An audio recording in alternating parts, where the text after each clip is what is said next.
do. You see all those job descriptions that they pack.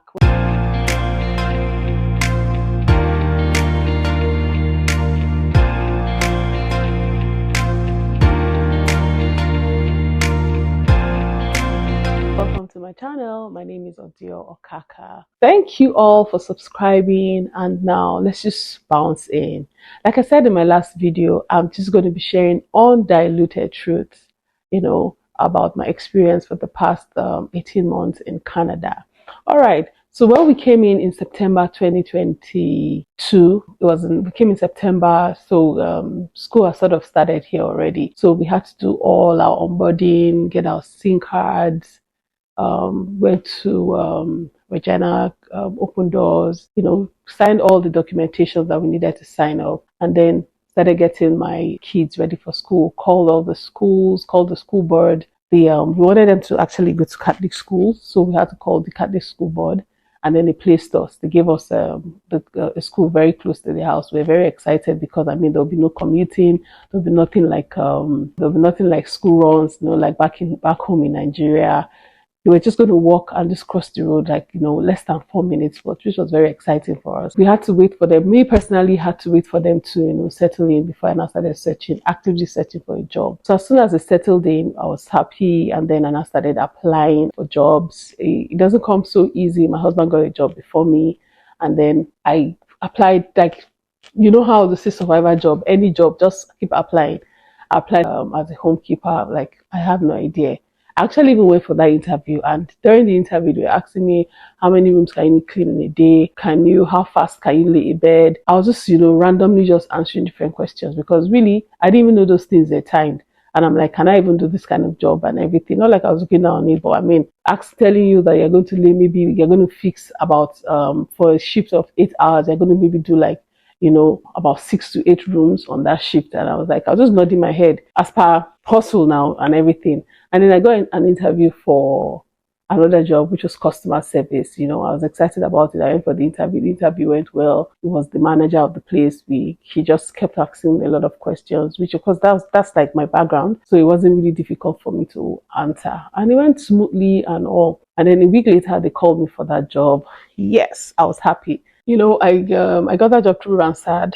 I didn't even, how you just go online and you're applying for jobs. I didn't even know it was connected to an agency. They helped me get that job, and I was glad about it. I resumed work. It was a very nice place to work, because the salary wasn't bad at all, I must say, as a new immigrant. I was a bit excited about it, but of course that was going to be my last bus stop. But it will help pay the initial bills, which was okay and everything. So I was there for about 5 to 6 months, and then had a meeting with the manager, and he said, that the person that was on the job he had a mental health issue, so he had to go home for 1 year. And I was a bit confused, so I called the agent in Randstad. Because I was saying to her, I see what's up, see what's going on. She was like, yeah, that she had mentioned to me was temporary to permanent, but that she never thought that the person was going to come back and everything, because I didn't really think about that temp to permanent, all these temps that I was new, so and everything. So I was like, I saw what's going to happen. Now she said, oh, she'll help me get something else and all. I was like, okay, no problem. And then I now had to leave. I was a bit sad, but then again, what do you want to do? You pick up the pieces. So I left, and then I went home,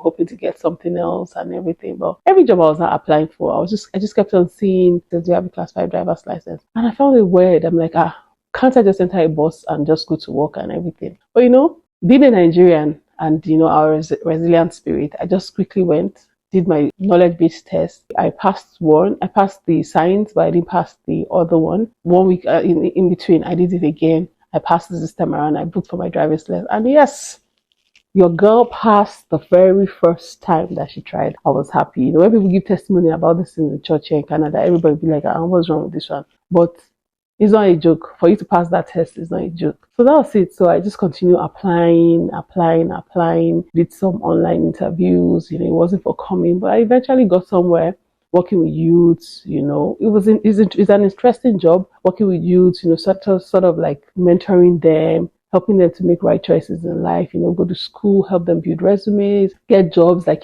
summer jobs, evening jobs, just for them to understand that, you can learn how to manage your life and all. So I'm still doing that now, but I just said to myself, because another thing again I would like to tell you guys, when you guys come here, don't listen to, I would like to give my fellow immigrants that when you come, don't limit yourself. Don't think there's a job role that you cannot do.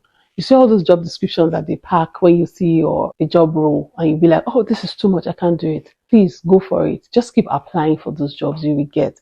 You know, when I came in, people were like, ah, no, don't go here, oh, don't go to HR, oh, don't go to this, because it's hard, and that the market, they're very racist, that you may not really get the job and everything. But and I listen, I allow those noise just stall me. But I'm grateful now that I broke all those voices away from my head, and then I said, I'm going to go back to school.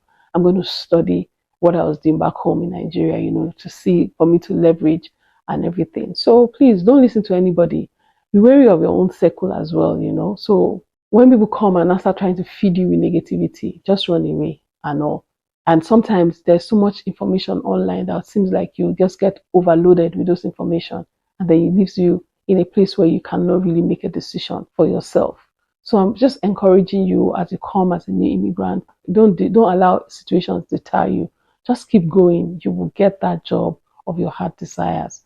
Thank you so much for listening, and do not forget, please, to subscribe and engage on my videos. Bye till next time.